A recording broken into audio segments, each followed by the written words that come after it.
আসসালামু আলাইকুম, hello everyone, hope all are doing great.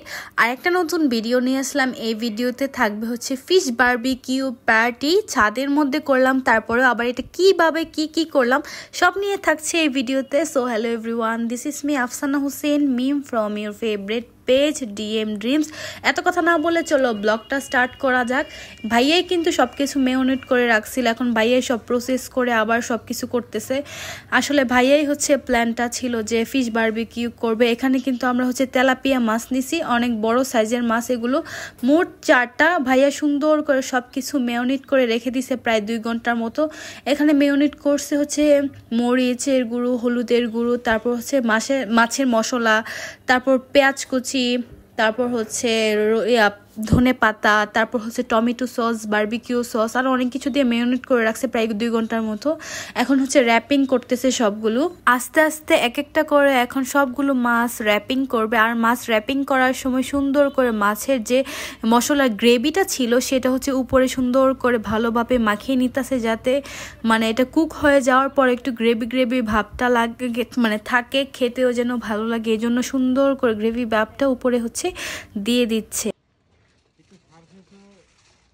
এখানে একটা মজার ব্যাপার হলো, আমরা যেহেতু সবাই ছাদে মিলে হচ্ছে র্যাপিংয়ের কাজটা করতেছিলাম, অ্যাকচুয়ালি আমি না, ভাইয়া করতেছিল। তারপর নীল একটা ভাইয়াকে বুদ্ধি দিল যে আমাদের ছাদেই তো একটা খেজুর গাছ আছে, খেজুর গাছের কাটা দিয়ে হচ্ছে ফুয়েল পেপারটা ভালো করে আটকিয়ে রাখলে আর ছুটবে না।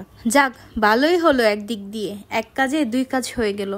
তারপর একটু সন্ধ্যা যখন একটু হয় তখন হচ্ছে চুলা ভালো করে আগুন ধরিয়ে পুড়িয়ে সব কিছু, তারপর যখন এটা অফ হয় কয়লার উপরে সুন্দর করে মাছগুলো দিয়ে কুক করতেছিল। অলরেডি কিন্তু মাছ হয়েও গেছে। আর শীতের দিনে যারা এখনো বারবিকিউ করো নাই তারা কিন্তু অনেক বড় কিছু মিস করে ফেলবা, কারণ শীতের বেলা হচ্ছে বারবিকিউ মজাই আলাদা। তো যারা এখনো করে নাই, শীত থাকতে থাকতে তাড়াতাড়ি বারবিকিউ পার্টি করে ফেলো ফ্যামিলির সাথে বা ফ্রেন্ডদের সাথে। যারা অলরেডি বারবিকিউ করে ফেলছো তারা কিন্তু কমেন্ট করে যাবা। তো কথা বলতে বলতে কিন্তু আমাদের মাছ রেডি। এখন আমরা হচ্ছে ঘরে নিয়ে আসলাম সবকিছু। এখন ঘরে সুন্দর করে অনেক কিছু দিয়ে এটা সার্ভ করব। তো প্রথমে হচ্ছে পেঁয়াজ দিয়ে সুন্দর করে সার্ভ করে দিচ্ছি, আর চোখের মধ্যে এটা ভাবি কি লাগাই দিছে দেখেন।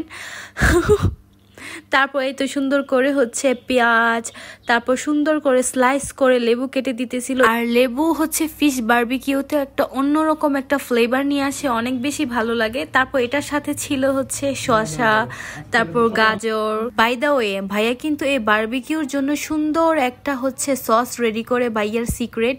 এখন চলো এটা একটা মানে ফিশটা কাটিং করা যাক। Happy birthday to me, he just kidding. Fish barbecue লুকটা এত সুন্দর আর খেতে তো মজা হবে। আসলে অনেক বেশি মজা হয়েছিল। থ্যাংক ইউ সো মাচ ভাইয়া, এত মজার একটা ফিশ বারবিকিউ আমাদের খাওয়ানোর জন্য। আর তোমরা যারা হচ্ছে এই ফিশ বারবিকিউটা বাসায় ট্রাই করবা বা করতে চাও, এই রেসিপি দেখে তোমরা কিন্তু কমেন্ট করে জানাতে পারো। তো আজকে এই পর্যন্তই, দেখা হবে আরেকটি নতুন ব্লগে। Thanks for watching, tata, good bye.